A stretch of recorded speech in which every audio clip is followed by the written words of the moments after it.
बिस्मिल्लाहिर्रहमानिर्रहीम। तहज्जुद की दुआ कबूल ना होने का खौफ जानकर हैरान हो जाओगे। इंसान अपनी जिंदगी में बहुत सी चीजों से खौफजदा होता है, जिसमें से एक उसकी दुआएं कबूल ना होने का खौफ है, और दुआएं भी तहज्जुद की। तो अगर आपको यह खौफ है कि आपकी तहज्जुद की दुआएं कबूल नहीं होंगी, तो सोचें फिर अल्लाह तहज्जुद के वक्त पहले आसमान पर क्यों आते। अगर रात की गहरी तारीकी में अता की जाने वाली इस नमाज में कोई खास बात न होती, तो अल्लाह कहते ही क्यों कि मेरे बंदे मुझसे मांगो जो तुम चाहते हो, और फिर भी दिल में शक है कुछ ना मिलने का, तो सोचे कि अल्लाह कुरान में नफली नमाजों में खुसूसन इसी नमाज का ही जिक्र क्यों करते। कुछ तो बात है ना उस नमाज की कि कुरान हदीस लोगों की जिंदगी के तजुर्बे बातों वाकयात में से एक बात साबित होती है कि इस नमाज के बहुत ज्यादा फायदे और फजीलत है। बुजुर्गाने दिन इसी नमाज पर ही ज्यादा जोर देते हैं कि जो चाहे पालो। इस नमाज के जरिए से जो मांगना है मांग लो, वह आपको मिल जाएगा।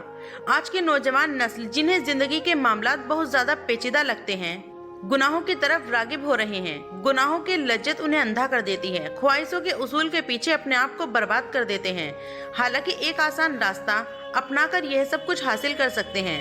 ख्वाह आपकी कोई भी ख्वाहिश हो, तालीम हो, सेहत हो, दौलत हो, इज्जत शोहरत हो या नौकरी हो।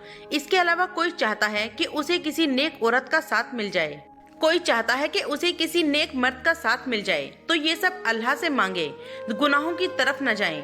वह अल्लाह है, वह आपको जरूर देगा। उसने जब देने का वादा किया है तो फिर वह आपको क्यों नहीं अता करेगा। वह तो आपको बिन मांगे ही इतना कुछ अता कर रहा है, तो मांगने पर क्यों नहीं देगा।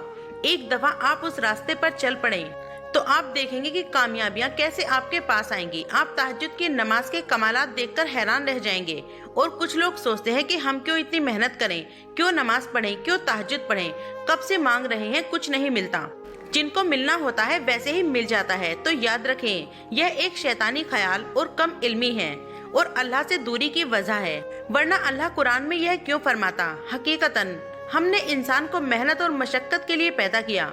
अब इसके बाद भी अगर आप यह सोचते हैं कि हम मेहनत क्यों करें, तो एक दफा ये ख्याल करें कि अगर अल्लाह ने अपनी किस्मत में यह लिख दिया कि आप मेहनत और मशक्कत और दुआओं के इंतजार और सब्र के बाद मिलना है, तो फिर आप क्या करेंगे। लिहाजा ऐसी सोच को खुद से दूर रखें। और तहज्जुद तो एक मेहनत और सब्र वाली नमाज है, इसीलिए इस तक कोई ही पहुंचता है, और फजीलत भी इसीलिए ज्यादा है, और इनामात और अज़्र इसीलिए रखे अल्लाह ने इस नमाज के। तो तहज्जुद की तरफ लौट आएं, खुदारा तहज्जुद की तरफ लौट आएं। मैंने तो आजमाया हुआ है। तहज्जुद को इसीलिए कहती हूँ कि अगर कुछ पाना चाहते हो तो तहज्जुद के सजदे में मांगो, क्योंकि तहज्जुद का सजदा अल्लाह को बहुत ज्यादा अजीज है।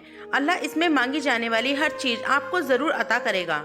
हम इंसानों की ही मिसाल ले लीजिए कि कोई हमें हमारी प्यारी चीज का वास्ता देकर कुछ मांगे, तो क्या हम इनकार करते हैं? नहीं ना। तो फिर वह तो अल्लाह है, उसको किस चीज की कमी है जो आपको नहीं देगा, बल्कि उसके खजाने में कोई चीज की कमी है ही नहीं। बस एक दफा तहज्जुद का वास्ता देकर मांगे तो सही। आप उससे थोड़ा मांगेंगे, वह आपको ज्यादा अता करेगा। बस एक दफा उससे मांगे, अपने आप को उसके दर का गुलाम बना ले, फिर देखें कैसे जिंदगी बदलती है। अल्लाह पाक से दुआ करें कि अल्लाह पाक हम सभी को तहज्जुद पढ़ने की आसानी फरमाए और हम सबकी तमाम दुआएं कबूल फरमाए, आमीन। तो मेरे प्यारे दोस्तों, आपसे गुजारिश है, अगर ये वीडियो आपको पसंद आई हो तो वीडियो को लाइक करें और चैनल को सब्सक्राइब भी कर लें, ताकि ऐसी ही वीडियो आपको दोबारा मिलती रहे। अब इंशाल्लाह जल्दी ही मिलेंगे न्यू एक वीडियो के साथ। तब तक अपना ख्याल रखें। अस्सलाम वालेकुम, अल्लाह हाफिज।